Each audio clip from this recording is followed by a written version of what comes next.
Now, to become a guru,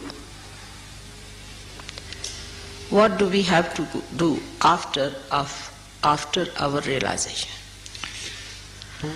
Guru word means gravity.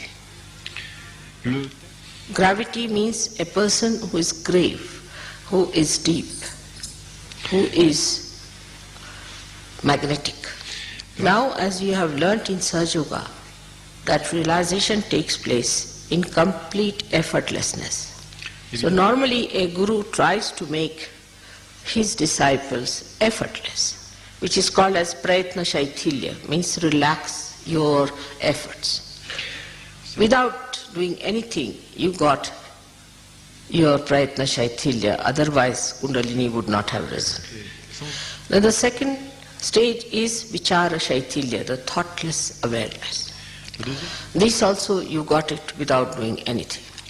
And the third is complete negation of thought, abhava, and the bliss of peace. So one has to understand that you have to pass them through three stages. First, when you get your realization, all these things come spontaneously for that moment. When you raise the Kundalini of others, these things happen to them spontaneously. You too have that power now to raise the Kundalini of people and to establish it in them. But we must understand why it has to be done that way. Why we have to have vichara shaithilya. Because when you project any thought, it is artificial. It is not reality. Thought always stands between you and the reality. When you put in an effort, you stand against becoming. For example, if I have to cure you, I just put my hand and finished. No effort. Because I am that. You get your realization because I am that. I don't put in any effort, I don't think about it. I am that. Just looking at someone, it can be done. Just putting attention to someone, it can be done. Just with a small desire, it can be done. Because you are that. You can mold it the way you like.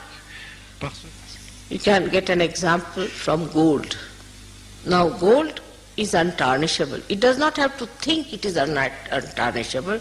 It does not have to put in an effort it is untarnishable. It is. So to be, you don't have to put in any effort.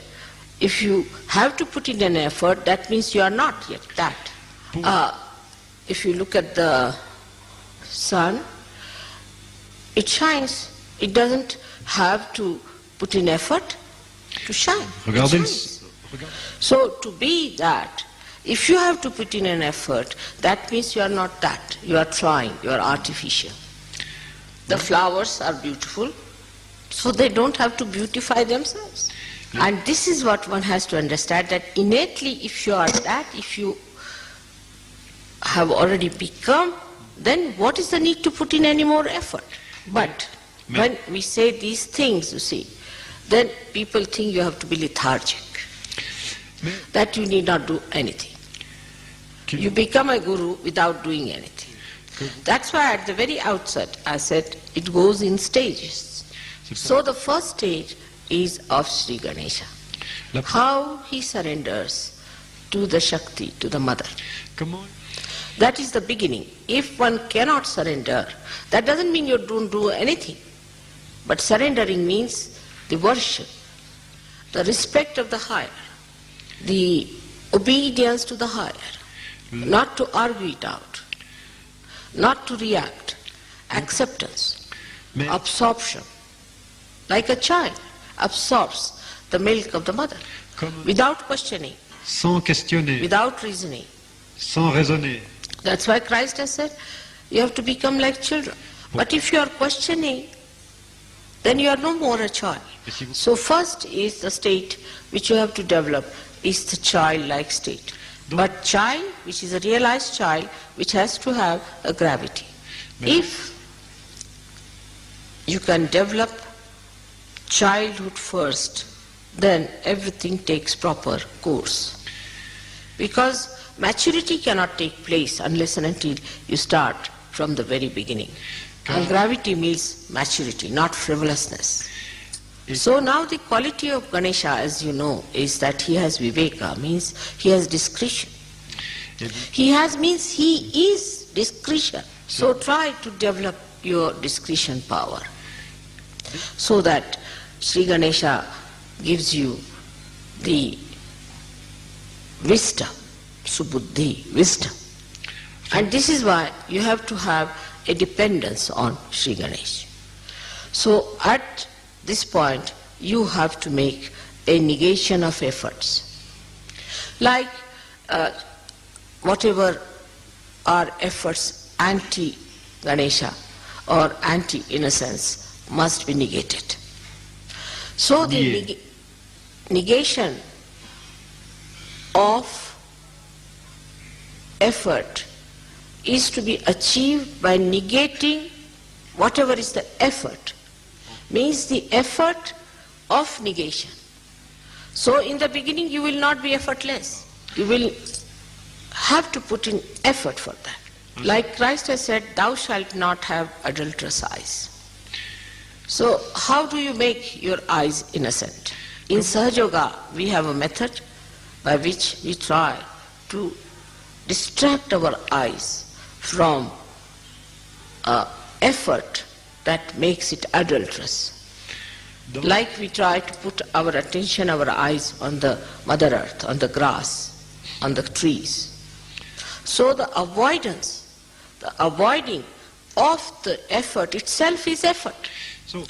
So those people who have come now recently have to understand also that they have to put in all kinds of efforts to stop the efforts. For example, some people are used to very comfortable life. They may talk of all kind of renunciation. When it comes to comfort, they want to have comfort. Such people should try to get out of the habit of comfort. Sleep on the ground, sleep on the Mother Earth. Some people have an attention which is all the time looking this side, that side, cannot see to one point. So fix your attention. So gradually you will find, you will discipline yourself. So the effort that you put in is very important in the beginning of Sahaja Yoga. Another thing is very common in the West is the harsh tongue, the sarcasm and hurting others is a very subtle way of violence. Or if they are really blunt, they can start with ego expressions also. I. Such people should stop talking completely. Make an effort to stop. Just don't talk. Now watch your mind. Is it trying to talk something sarcastic, nonsensical? So this watching also requires effort. So to sprout the seed is easy, but then one has to put in the effort to look after the little plant. And when it matures, then it's on its own. So the effort should be made to protect yourself against the mind which you have built in through your ego or superego that goes into the wrong direction of effort. But sometimes be very careful. You have to be discreet. And the best way to be safe on discretion is to keep in the center. Never go to any extreme of anything. For example, some people are fond of music, say. So they'll go on after the music part of it. Some people say are fond of poetry. Then they'll go after the poetry only.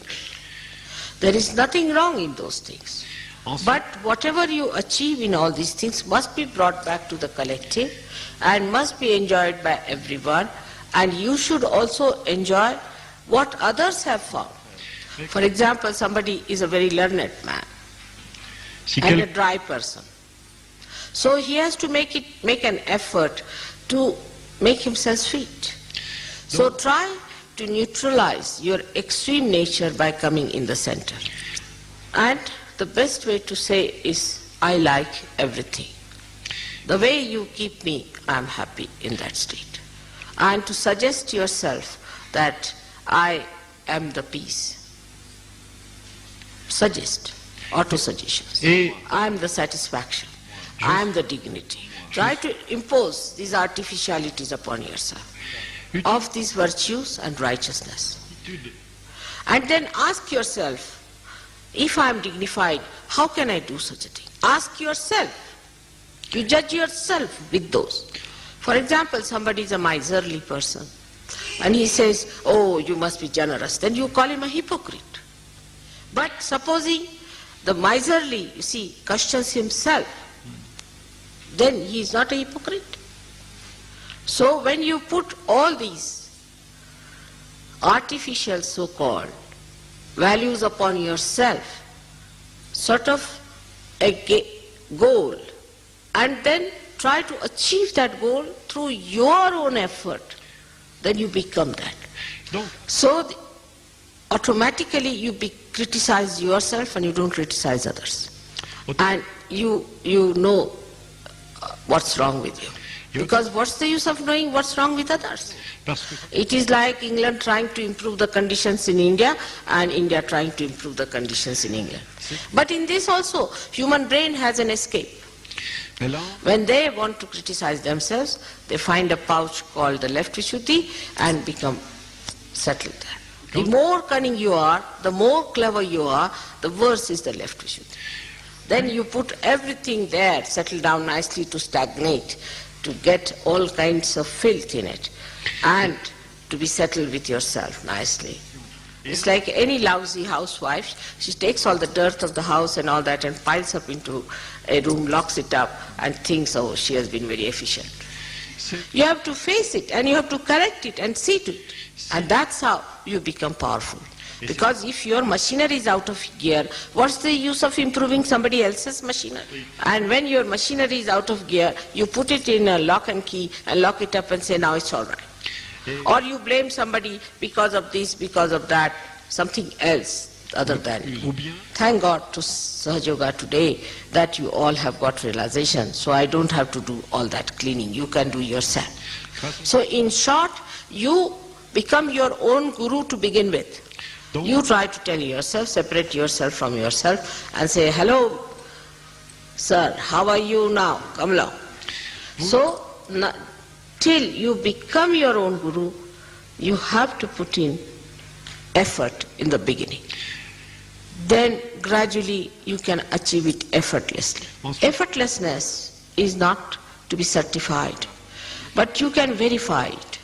A person who is discreet, in his presence others become discreet.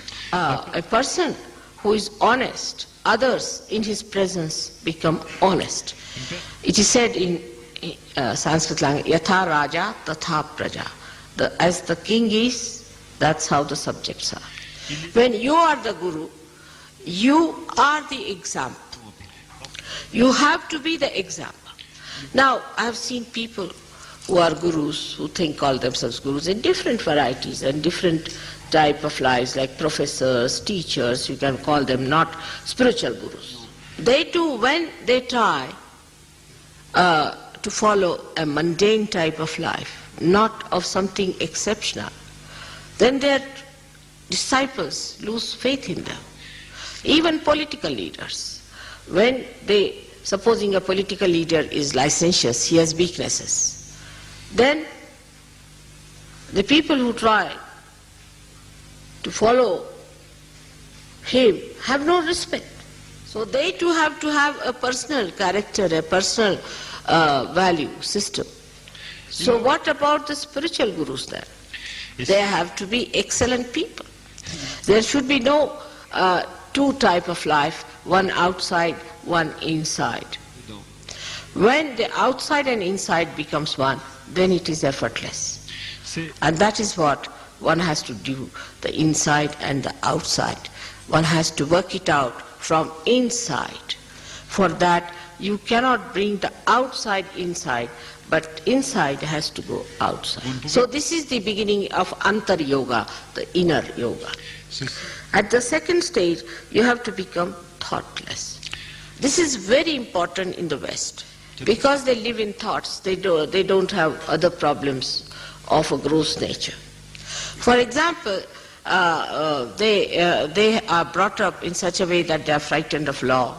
They are brought up this way, they'll keep all their carpets clean, everything clean, you see, very particular about keeping every place clean. All the gross things they keep clean. And then when they try to adjust themselves, they adjust within.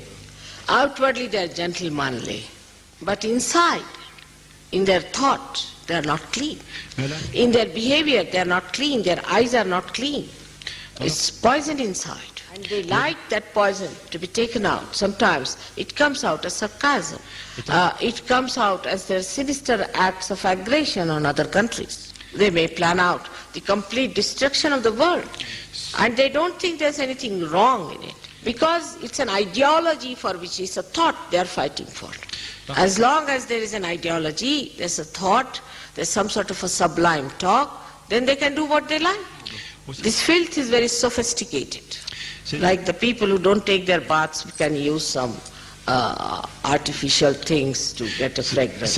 Inside has to be clean. And that's why first the efforts are to be made to have good thoughts. Watch your mind. How does it think about others? I would say racialism is one of the diseases of the same thing. I've seen people who are very well placed, sophisticated, wear immaculate dresses. When it comes to a person from a developing country or from, say, another color, complexion, they come out with a remark. Even if they are Sahajogis, I've seen that.